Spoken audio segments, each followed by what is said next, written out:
conversar ahora con el economista Jaime García Díaz. Él es profesor universitario, miembro asociado del Instituto de Estudios Internacionales IDEI de la Pontificia Universidad Católica, y viene a comentarnos pues el análisis de los aportes del gobierno peruano a la lucha antidrogas o contra las drogas del 2000 al 2015, es decir, son 15 poderosos años que tiene, por supuesto, conclusiones muy rescatables y que nos mueven a preocupación. Bienvenido, gracias por estar con nosotros. Muchas gracias por la invitación, don Raúl. En estos 15 años, ¿qué es lo bueno, lo feo y lo problemático? ¿Y cómo hemos empezado un poco pues a enfrentar las cosas? Bueno, en primer lugar quisiera decir que este libro ha sido editado con el apoyo del Instituto de Estudios Internacionales de la Universidad Católica en el marco de su 25 aniversario de este año, y también ha colaborado la joven economista Hannah Quisger. Sobre su pregunta directamente, yo diría que lo positivo es que si en el año 2000 estábamos invirtiendo 11 millones más o menos de soles en la lucha antidrogas, prácticamente se financiaba con la cooperación internacional, tanto las actividades de desarrollo alternativo como las de interdicción. ¿Que iba costando cuánto en general en ese año? En ese año eran alrededor de 11 millones de soles, lo que invertía el Estado peruano. En el año 2015 lo que ha invertido son un poco más de 1.000 millones de soles, ¿no? Y esto principalmente porque la cooperación internacional también ha venido reduciendo en los últimos años. Entonces, desde esa perspectiva, por lo menos hay que reconocer que el Estado peruano ha asumido parte de su responsabilidad en no solamente la inversión de recursos, sino en la dirección de la lucha antidrogas. Por ese lado es positivo. Actores. En la parte de los actores, lo que vemos nosotros es que en los últimos 5 años, si bien, digamos, donde se ha originado la mayor inversión del Estado en la lucha antidrogas, y los resultados en principio se han cumplido, digamos, todos los indicadores de la estrategia antidrogas 2012-2016, en la práctica persisten problemas de narcotráfico muy fuertes, sobre todo en el caso del Brain, ¿no? ¿Quiénes participan en la lucha antidrogas, ¿no? Los principales, digamos, actores son, por un lado, está la Policía Nacional, el Ministerio del Interior, que tiene a su cargo las labores de interdicción, decomiso de drogas, decomiso de insumos químicos, erradicación de cultivos, desactivación de las organizaciones criminales, investigaciones de lavado de activos, el Ministerio Público también, por supuesto, para poder judicializar todas estas acciones. Por la parte del desarrollo está principalmente DEVIDA con sus programas de desarrollo alternativo, pero un actor que aparece a partir del año 2007 son las Fuerzas Armadas. Aunque no directamente involucrados en la lucha antidrogas, sí asumen un rol protagónico en un territorio que es el Brain, donde se concentra el 70% de la producción de drogas. Y asumen ellos un control político y militar. Se militariza la estrategia en el Brain desde el año 2007. Y los militares, las Fuerzas Armadas en general han invertido 2.800 millones desde el 2007 a la fecha. 800 millones de soles. Se han hecho más de 52 bases, hay más de 10.000 efectivos en la zona y ellos han priorizado la estrategia de lucha contra el terrorismo, cuando en realidad el terrorismo está, digamos, totalmente integrado al negocio de la droga, ¿no? Entonces creo que ahí quiere decir que para el Brain se pone muchísimo más dinero que para toda la lucha antidrogas. Se pone mucho más dinero, y no solamente eso, sino que, y estos ya son resultados también de los últimos 5 años, en los últimos 5 años en temas de desarrollo se han invertido en el Brain 7.800 millones de soles. Bueno, ahí deberíamos tener resultados. Entonces ya deberíamos tener resultados. Lamentablemente el Brain hoy día representa la mayor producción de cocaína. El tema del terrorismo se ha aliviado de alguna manera, pero no se ha solucionado. Y entonces esto implica la necesidad de replantear una estrategia, ¿no? ¿Qué cosa es lo que ha fallado, según usted? Yo lo que creo que ha fallado es porque se ha convertido en realidad en un medio para las Fuerzas Armadas de recolectar dinero, por un lado, y en segundo lugar, para poder ejercer un relativo dominio, porque en el fondo tantos años no ha funcionado la cosa. Entonces, yo creo que hay una cierta convivencia. Exactamente, yo creo que el problema ha sido de que la prioridad debió ser la lucha antidrogas en el Brain.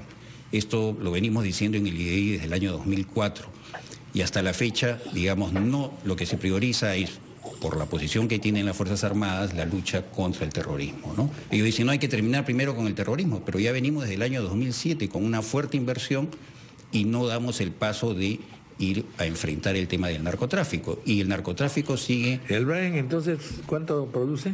El Brian produce el 70% de la droga en el Perú, digamos alrededor de unos 200.000 kilos de cocaína. Es escandaloso el tema. Totalmente, totalmente. Ahora, hay muchos que dicen que si no es eficaz la lucha contra el narcotráfico en el Brian es porque Estados Unidos sigue impidiendo que se, abata aviones que parten ilegalmente de nuestro territorio. Bueno, yo no creo, porque en realidad la droga sale por el río, sale por tierra, sale por aire, ¿no? Y la droga se moviliza sin ningún tipo de problemas. El día que nosotros... Sin ningún tipo de problema. Pero ¿cómo no dice usted que hay 52 bases militares? Pero además acaba de cambiar la reglamentación sobre derribo de aviones a raíz de una iniciativa de Tubino, ¿no?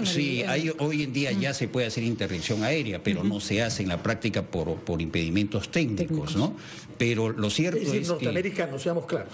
Técnicos, ¿qué cosa quiere decir? No, impedimentos técnicos en el sentido de que no tenemos los radares, no tenemos toda la infraestructura necesaria, que además yo soy de la opinión que tampoco deberíamos montarlo, porque eso nos costaría 500 millones de soles. ¿Para qué? El día que tengamos un control aéreo, la droga va a salir por los ríos, pero ahí tenemos, como está saliendo actualmente. O sea, va a salir por tierra, por los caminos rurales. O sea, tiene todos los caminos. Tiene todos los caminos. Pero si analiza, por ejemplo, el gasto militar, acaba de haber una serie de documentos que han hecho llegar al respecto, estudios. ¿Se sigue gastando en lo que necesitamos? Porque el gasto militar debiera estar orientado a una lucha contra el narcotráfico. O sea, ¿qué hacemos comprando, no sé, satélites que lanzamos al espacio cuando lo que necesitamos es más bien identificar con un radar quién está volando en nuestro territorio? Exactamente, pero en realidad los recursos que van a las Fuerzas Armadas no deberían ir a una lucha antidroga. La lucha antidroga, los recursos tienen que ir al Ministerio del Interior, porque ellos son los que tienen que desarrollar las actividades. Ahora, es necesario el apoyo de las Fuerzas Armadas como un cinturón de seguridad. Pero para eso las Fuerzas Armadas tienen que estar equipadas para enfrentar un problema de esa naturaleza, ¿no?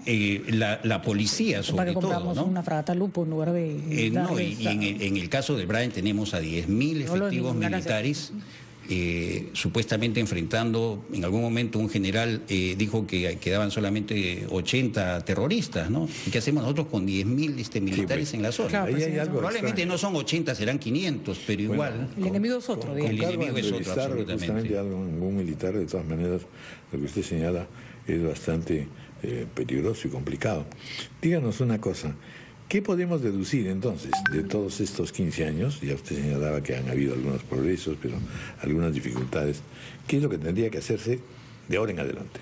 Yo lo que plantearía es... ¿Replantearse toda la estrategia? Sí, a mí lo primero que me preocupa es que se mantengan estos 1.000 millones los próximos 5 años, ¿no? Porque ahora que estamos con los problemas de reducciones por el tema del déficit fiscal, de reducciones presupuestales, un primer tema es ojalá se mantengan estos 1.000 millones los próximos 5 años, pero hay que rebalancear las partidas. O sea, no podemos invertir 350, 400 millones por las Fuerzas Armadas, ¿no?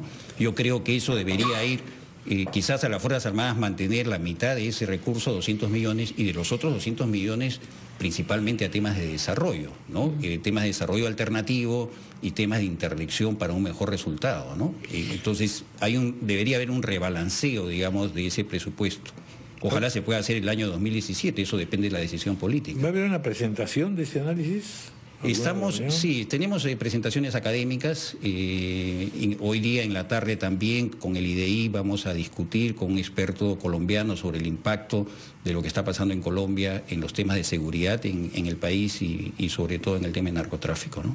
Y que está directamente relacionado. Directamente relacionado. Hoy en día, digamos, si en el año 2000...